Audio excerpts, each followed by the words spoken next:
What's going on, guys? Yeah, audio engineers, beat makers, anybody who's watching this video. First of all, I appreciate you coming, checking out the channel.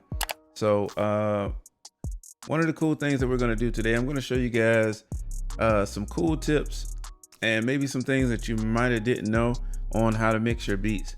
And there's a lot of misconceptions with beat mixing and beat making and stuff like that. And that's kind of what I like to do on my channel. I like to simplify a lot of things because, I think sometimes it's easy to overcomplicate something that you might have didn't master yet. So at that, with that being said, make sure you guys like and subscribe to the channel, and we're gonna get into it. So what I have here is it's kind of just like a pretty cool hip hop track.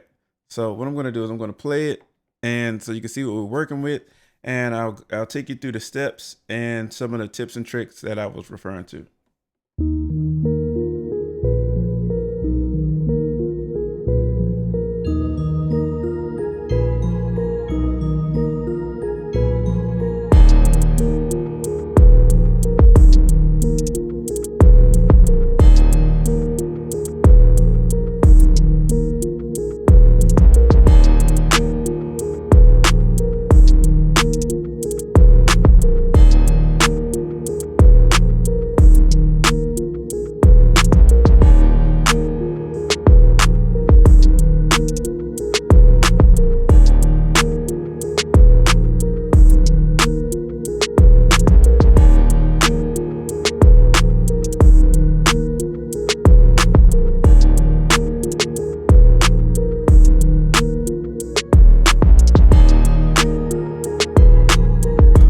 Okay, as you can see on this beat, one of the main things I did was I kept it simple.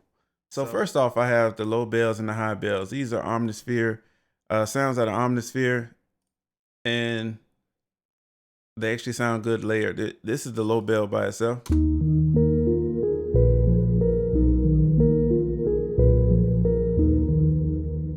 And this is the high bell by itself.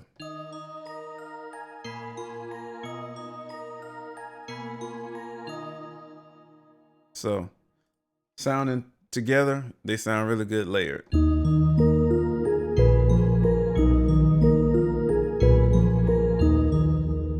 Okay. So I added a flute in, and this flute is also from Omnisphere.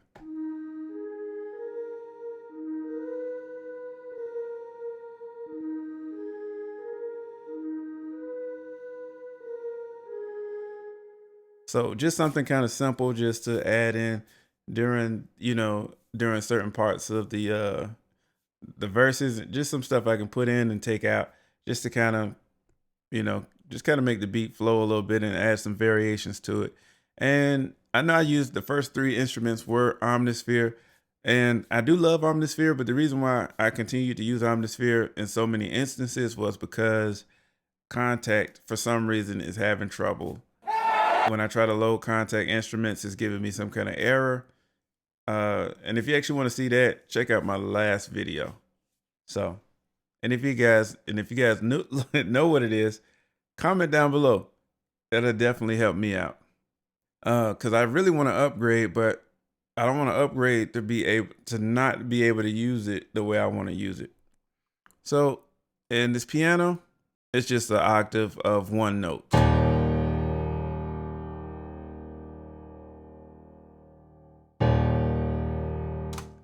Just to add some depth to it. And I used the M compressor on that just to kind of bring the level up and bring some punch to it.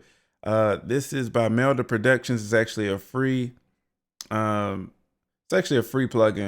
So if you guys are looking for like a set of free plugins, or some free plugins that actually sound good, I like to use their compressor sometimes, but I know at one point I was really using their saturation plugin. It's called the M Saturator, and it sounds really good. And for the flute, I put an analog delay on there, and it doesn't really it didn't really add too much. It just kind of mellowed it out and just made it almost like a chorusy type of effect. So this is it without it, and I'm going to add it in.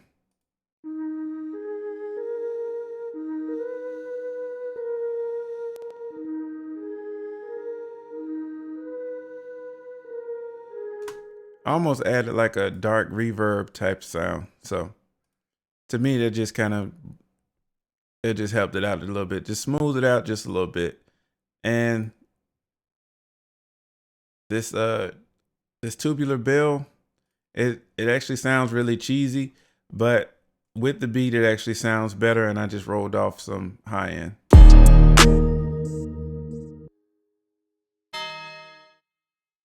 So that doesn't sound good by itself, but I just rolled some of that high end off. This is it without the EQ on it. So it's just some high end that I took out. And the 808, I kept it real simple with the 808. I just added in saturation. It just adds in just some harmonics, and I put in a sidechain compressor for the kick. So this is it without the effects.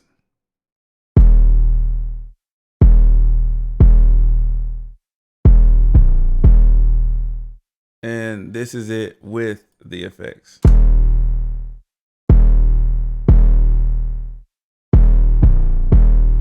So very, very subtle. And honestly, you won't see this compressor trigger unless I unmute the kick.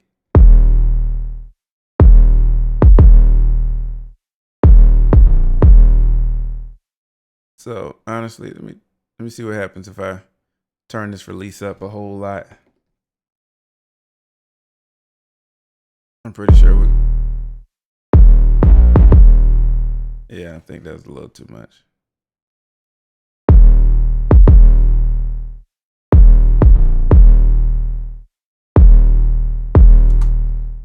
So sidechain compression is very, very helpful.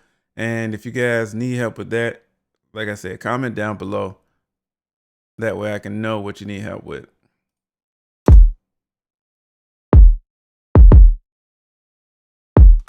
And I kept it simple on the kick as well. Just some distortion and a light compression with the CLA from Waves.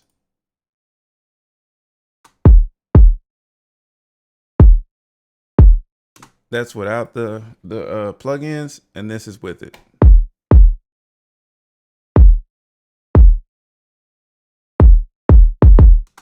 And it's not really adding a whole lot, and I wanted to keep it that way because the sounds are really, really good already and punchy.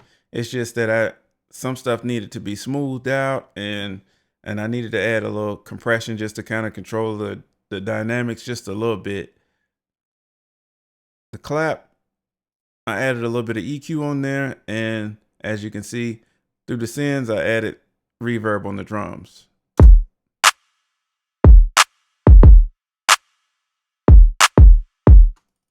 And honestly, if I wanted to roll that back a little bit more, I could.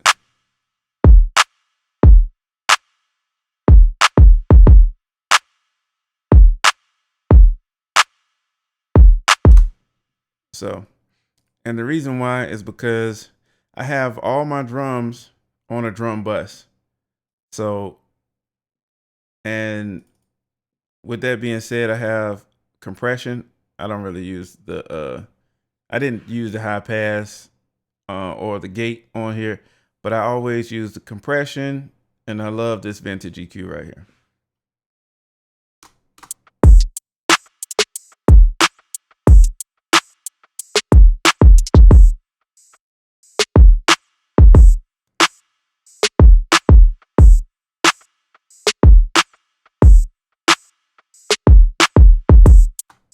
So as you can hear, so the reason why I added reverb on there because I needed something because these bells, they're full of reverb. If you listen to them, you need something. They have a big sound because of reverb.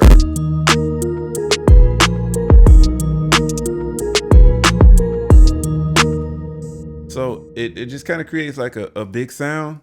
So if I take the reverb off of these instruments, it'll sound like this. Let me do it this way.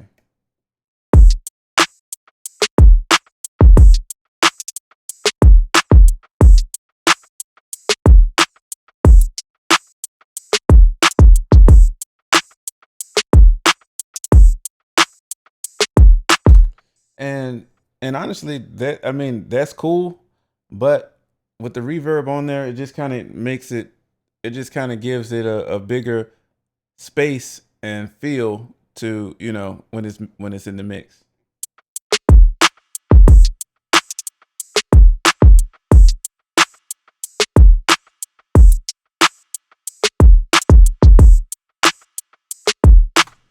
So honestly, that's why I chose to, really add on reverb to the drums. And I added them on individually because if I just added it on the send, it's going to send the same amount of reverb to everything. And I didn't want to do that. And this isn't the reverb, so I'm not sending a whole bunch of reverb to my kick. I definitely don't want you guys to make that mistake. All right, so where were we? And I usually like to add on the 808 on its own bus channel. And what I did was I added in the mix effects, the CTC one.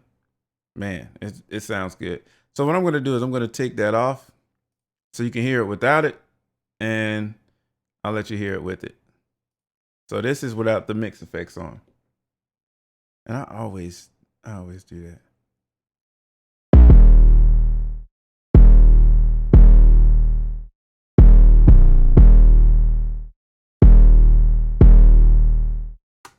And this is it with it.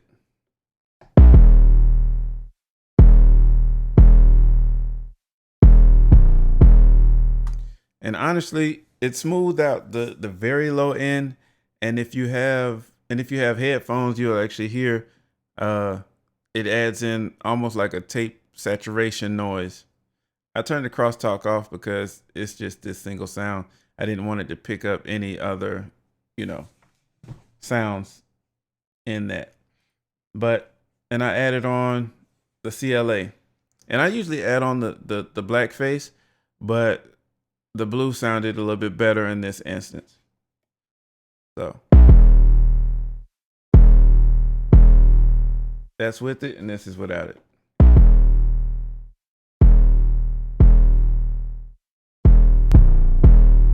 So as you can see, it just adds in just a little bit more punch. And for the melody, which is the bells, the flute, and the piano.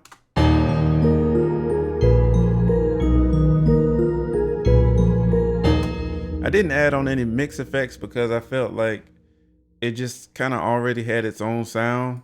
Maybe if it was like some guitars and natural stuff like that, I would have added on like the console effects, but I really felt like it didn't need it.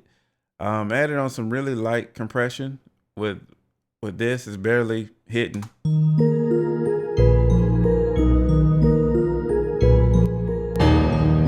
So it's adding just a little bit of gain, but it's really not.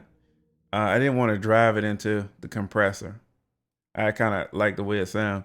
And fresh air, it adds in some nice mid air and high air. And what I'm going to do is I'm going to play it with it off, and then I'm going to add it in.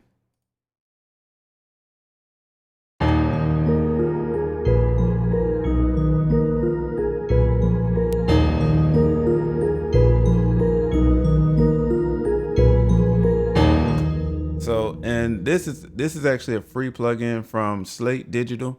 And honestly, I see why people say that they're shocked that this is free, because it does sound very good. And just from that, just seeing how it actually brought out the high end in that, I mean, it just helps. I mean, even on if you're trying to brighten up a mix or something like that, I really see that you could really, do some major stuff with that, even though it's just really two knobs on there and a trim knob. So sounds really good. Okay, so And as you can see, I really didn't have to use a whole bunch of compressors and stuff like that. And don't get me wrong, you may have to use some of those things, but honestly, I think one of the biggest things that helped me with like mixing is trying to uh to commit, to make a decision and commit, and honestly just be knowledgeable and keep the process moving, because there's been times where I spent hours working on the snare that honestly, you know, I mean, it's not gonna make a big difference. You know, spending hours on the snare, honestly, that'll kill your productivity sometimes, and sometimes it'll actually make you lose clients. And I'm not telling you to get better. I'm not telling you not to get better at, you know, like EQ and snares and stuff like that. But as far as when you're mixing, try to, you know, try to just give it what it needs. And even if you have to switch the snare or whatever you have to do, just commit, you know, make a decision and move on to the next thing, because that'll make you a better audio engineer, to make you a better artist, even when it comes to writing your music and recording your music. These type of tips help. So honestly, I don't think I numbered the tips or anything, but just the main thing I wanted to show you guys is just use what you need, and, you know, don't worry about what you don't, because you'll get the best results. But I'm going to leave this right here. Next time I might have the pen and the pad and, you know, actually give you guys the numbers on the screen and stuff like that. But honestly, I just wanted to show you guys that you can really keep it simple and have a nice, you know, have a nice track. So happy beat making, guys. But definitely got to get out of here. I'll see you guys next time. Peace.